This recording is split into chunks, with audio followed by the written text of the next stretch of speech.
Okay, let's jump right in. We're doing a deep dive today on a really fascinating figure. Oh, absolutely. You've brought us a pile of sources on Chuando Tan. He's a Singaporean fashion photographer, Yeah. a model, an You're actor. an author, yeah. Yeah. And the reason we're talking about him becomes very, very clear the moment you see a picture of him. It's unbelievable, really. Yeah. The man was born in 1966, Making him 57 years old. and he is constantly mistaken for someone in his 20s. I mean, they call him the mascot of Forever Young. So our mission today is to unpack that.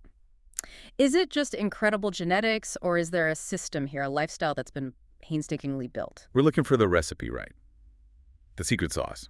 And according to all the sources, he boils his entire philosophy down to a pretty simple ratio. With 70-30 rule. Exactly. And that's our focus. For him, how you look, how you feel, how you age, it's 70% what you eat and 30% how you exercise. He has this quote, "You are what you eat." But his analogy really makes it click. He says he'd rather look like a mean, lean chicken breast than a hamburger. It's such a perfect image, isn't it? It's all about the quality of the raw materials you're putting into the system. It really is. But here's the thing. Before we dive into the 70%, the food, which is obviously huge, Right. we have to talk about something that gets kind of buried in that 30%, and that's the mental game. It's not just about lifting weights. It seems a little strange at first to connect stress management with exercise, but his logic is actually really sound. His whole approach to managing stress is just doing what he loves. His passion is his work. The photography, the communication, setting up these big photo shoots. So that old saying, if you love your job, you never work a day in your life. He lives it. And this isn't just some, self-help talk. The sources you found draw a direct line from this low-stress, passion-driven life to the actual science of aging. And this is where it becomes critical information for you listening, no matter what your goals are. Because happiness, having a sense of purpose, these are biologically protective. Take that huge study from University College London. It was massive. Over 11,000 people, right? Yeah, all over 50, tracked for nearly a decade. And they found this incredibly powerful link. The people who rated themselves as the happiest, they were 35% less likely to die in the next 5 years. 35%. Yeah. That is not a small number. That's a huge biological advantage, just from your outlook on life. It's massive. And then there's research out of Finland that ties it even closer to the mechanics of aging. They looked at severe work-induced exhaustion, burnout, basically. And its effect on our DNA. This is the part of the deep dive that really blew me away. They found that the participants with severe burnout had shorter telomeres. Now, for you listening, telomeres are like the little plastic tips on your shoelaces. They keep the DNA from fraying. Exactly. They're these protective caps on our chromosomes, and every time a cell divides, they get a little bit shorter. So they're a key marker for lifespan. Shorter telomeres are linked to all kinds of age-related diseases. So when Tan builds a life around work he loves, minimizing that kind of toxic stress, he's actually physically protecting his DNA. He's slowing down cellular aging. It's not just a feeling, it's a tangible biological strategy. And that really sets the foundation for the other part of the 30%, the actual movement. Okay, so let's get into that. The physical body, he's been disciplined about exercise since he was young, which helps. A model and a swimmer, yeah. He says he's taking it a bit easier now in his 50s, but that consistency is still everything. He's aiming for 3 sessions a week at the gym. 3, yeah, but he pushes for 5 if it's a good week. But here's the key part. He never spends more than an hour and a half there. Super efficient. Totally. And within that time, strength training is only about 30 minutes. Which is so important for fighting muscle loss as we age. And the rest is cardio. But because of a knee injury, he can't jog. So it's fast walking on a treadmill. And that's just the gym. He also has a daily, non-negotiable exercise. Swimming, about an hour every evening. It's a full-body, low-impact workout, and he does it every single day. That's what makes a difference. It's the definition of a sustainable habit. Now, before we get to the food, what about his skin? I mean, that's what everyone sees. You'd think he has some 20-step regimen. You would, but it's the total opposite. The sources say his routine is incredibly minimal because he has very sensitive skin. So what's he using?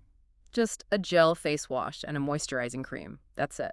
So the real secret to his skin is internal. It's hydration, drinking tons of water, and as we'll get to, avoiding almost everything else. And just to clear it up, what about artificial stuff? He uses hair dye for a few grays, but the sources are clear.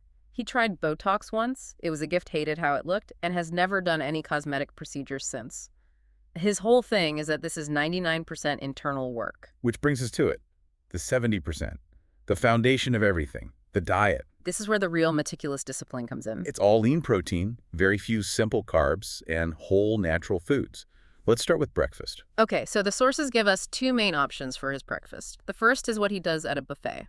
This one is wild. 6 poached eggs. But, and this is the crucial detail, he only eats 2 of the yolks. Right, to manage his cholesterol. Exactly. And with that, maybe a small slice of French toast and some grilled vegetables. That focus on eggs is really smart for someone his age. It's incredibly smart. Eggs are packed with high-quality protein, and specifically an amino acid called leucine. And for you listening, leucine is basically the trigger for building muscle. This is his weapon against sarcopenia. Sarcopenia. Yeah. That's the age-related muscle loss we all face. And it's what leads to loss of mobility and independence later in life, so he's actively fighting that every morning. Plus, you get vitamin D and omega-3s, which are so important. Okay, so what about when he's at home? At home, it's like a superfood checklist. Oatmeal with milk, eggs, honey, avocado, and then he sprinkles chia seeds over the top. A masterclass in energy. It really is. The oats have this fiber called beta-glucan, which is amazing for lowering blood glucose and cholesterol. It keeps you full, stabilizes your energy. And the add-ins are just as deliberate. Avocado for vitamin E and folate. And the chia seeds for more fiber, antioxidants, and a huge dose of omega-3s. It's a completely optimized start to the day. Okay, so moving on from breakfast, he says his lunch and dinner are almost boring. Yeah, because it's the same couple things over and over. Consistency is everything. It's either fish soup, where he just eats the broth and the fish, no carbs added. or it's chicken and rice. And again, he's very specific. Oh yeah, chicken breast, always. And a very small serving of brown rice or just vegetables. And the way he cooks it is key. Right. Lightly marinated in olive oil and balsamic, cooked in a toaster oven, no salt. He might use a little dark soy sauce for flavor, but that's it. He's cutting out all the variables, the extra sodium, the saturated fats. He also does fresh green salads for dinner sometimes. Just simple, clean food. What Yeah. about snacks? Berries in the morning. And if he's super busy at work, he'll have 10 almonds or cashews. He really stresses the small quantity. It's just fuel. Exactly. But he does have a favorite fruit, a treat, which is durian, the king of fruits. Which, despite the smell, is a nutritional powerhouse. It's incredible. Almost 80% of your daily vitamin C in one serving, plus tons of antioxidants. Okay, but we know he's human. He has one weakness, Ice cream. specifically Haagen-Dazs vanilla. But the way he handles this is what sets him apart. It is next level moderation. It's maybe once a month. And it has to be in the first half of the day. And get this, he splits a single pint into 3 separate servings. He never eats the whole thing. See, that's the difference. That discipline is what makes it work. Which brings us to maybe the most important part. The things he absolutely avoids. The 5 big categories. Number 1 is sugar. Apart from that ice cream, he avoids it completely. And this goes right back to our talk about telomeres. Sugar literally speeds up the aging process. It makes those protective caps on your DNA shorten faster. So when you cut sugar, you're taking your foot off the aging accelerator. 100%. Second, he avoids almost all drinks except water. No coffee, no tea, no alcohol, doesn't smoke. He says alcohol ages the skin and just puts toxins back in your body when you're trying so hard to eat clean. The only exception is a skinny cappuccino if he's traveling and like super relaxed. Third is oil. He avoids it. We see that when he eats hot pot, he always gets the clear, light broth, not the oily one. And his fourth avoidance is maybe the most extreme habit of all. Sauce. He avoids sauce. And this is where you just have to marvel at the discipline.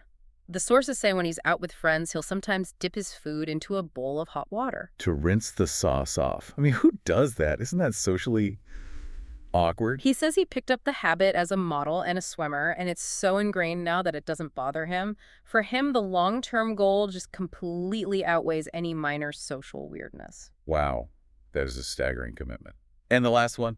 He doesn't eat for 7 hours before he goes to bed. It's basically a form of intermittent fasting. Right, giving his body that long period to rest and repair instead of digesting food all night. It maximizes all the benefits of that clean 70% he's put in all day. So when you look at the whole picture, this deep dive really confirms it.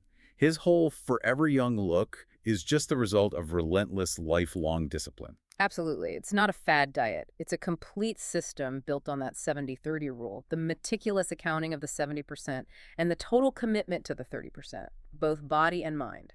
His motto says it all: I will lift till I cannot lift. And for you listening at home, I think the big takeaway is that longevity is about managing both the internal and external pressures on your body. It's so much more than just calories in, calories out. Exactly.